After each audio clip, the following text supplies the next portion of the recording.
Do you wish there was a place on the internet where you could exist and just be? If that's your vibe, coming out with me. What's up? If you don't already know me, my name is Evan, aka EAJB, and welcome to Exist and Just Be, the podcast. This is episode 7, Assume Brilliance. Earlier this week, I came across a video of this guy, and he was talking about things that set the HBCU experience apart from PWIs. And one of the things that really stuck with me, especially as an educator, is he said that at an HBCU, it is already assumed that you are brilliant. It's assumed that you are able to rise to whatever task that they give you. Whereas at a PWI, your professor might assume that you are not intelligent just because of how you may look, right? And I thought that was a very interesting thing, but it's something that I didn't realize that I kind of already do. Like, I never assume that a kid cannot do something in one of my classes until it's proven otherwise. If you assume that the student is brilliant and you assume that they're capable of forming complex ideas around certain topics, as long as you present it in a way that's approachable or appropriate for them and their level, most children will always be able to perform to whatever task you give them. I'd never said it the way that the guy in the video said it, but it makes a lot of sense. And it's something that I generally do, and I didn't even realize that that's what I was doing. Now, the reason that the episode title is what it is because of the quote, but also because in one of my classes this week, we discussed a book called Lost and Found. Lost and Found is a children's novel by an author named Andrew Clements. If you're not familiar with the book, Lost and Found, it's a novel about a set of identical twins named Jay Grayson and Ray Grayson.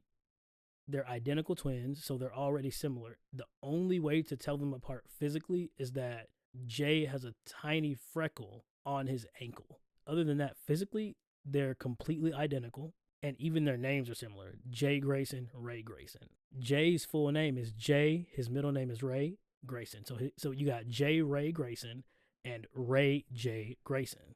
If you ever been friends with twins or you know any twins in your life, something that a lot of twins deal with is being seen as like this unit.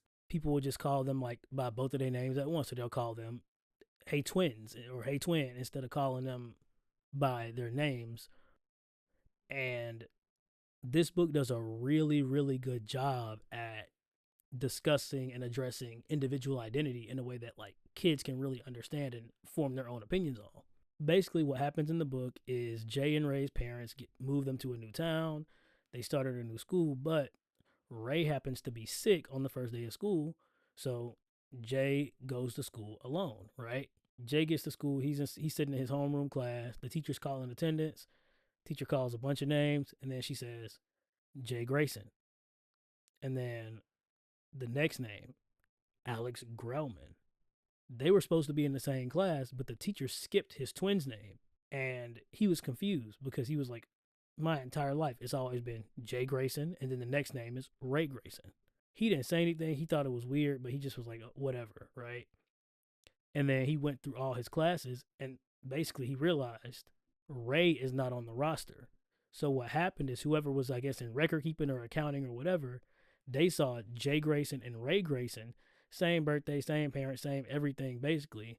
They assumed it was an error and they deleted Ray's information from the attendance lists because they thought somebody just doubled the stuff. What's also important is this is also the first time that Jay and Ray are latchkey kids. So Ray stayed home by himself when he was sick. His parents were gone. This was the first school year. They're going to be latchkey kids. They're coming home. Their parents are still at work.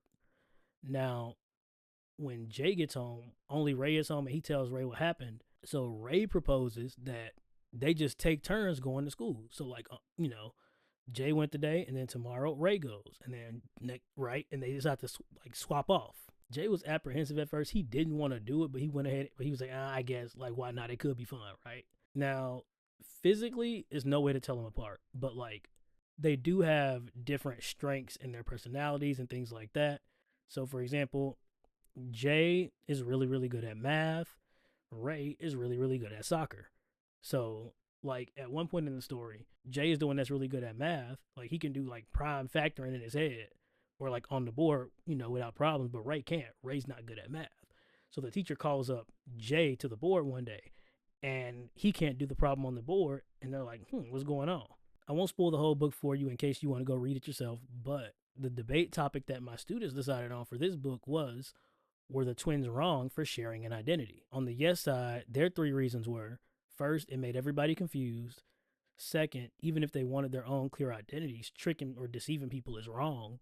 And third, yes, they were wrong because they could forget their own identities like in the process of doing that. And on my team where they said no, they weren't wrong, their first reason was no, they weren't wrong because at the end of the day, they still had their own individual identities, even if they shared one at school. The second reason was no, they weren't wrong because it was really just a learning opportunity for them to grow and learn, see what it's like to be seen as not a twin. And then the third reason was no, they weren't wrong because most people in their lives, classmates, friends, distant family members, etc., treated them as a unit anyway. So since the whole world was already treating them like one unit instead of two individual people, it's completely valid for them to want to experience what it's like to be seen as one individual person and not just an extension of your twin.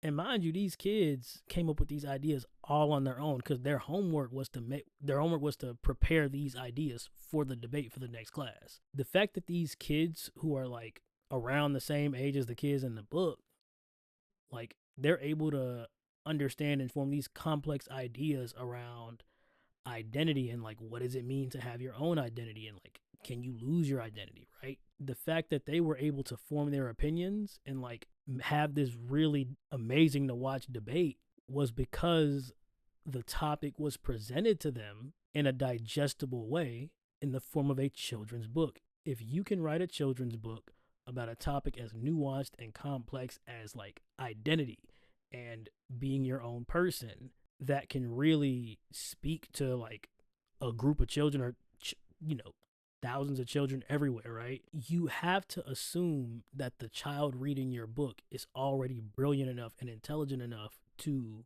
understand the concepts in the story. Like the book isn't spoon feeding these ideas to the kids, right?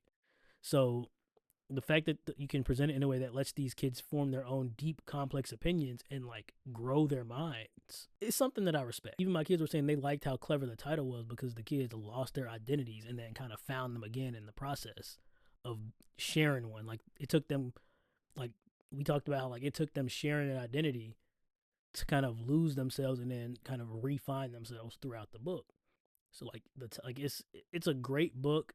If you have any kids that are between the ages of like I would say maybe 4th or 5th to 8th grade ish, it's a great read. It's not a hard read. Assume that children are brilliant. Encourage your kids to read. Read to your kids until they're able to read on their own. When they're able to read on their own, make them read more. There's no such thing as too much reading. I should make an outro. This will be my outro. If you enjoy what I'm talking about, subscribe if you're on YouTube, or give the podcast a like or a follow if you're listening on Spotify or Apple Podcasts. Spotify told me tell people to like or follow. They say it helps, so I'm telling y'all because they say it helps your podcast. That's everything I got for today. This has been Exist and Just Be the Podcast, episode 7, Assume Brilliance, and I'll see y'all next week.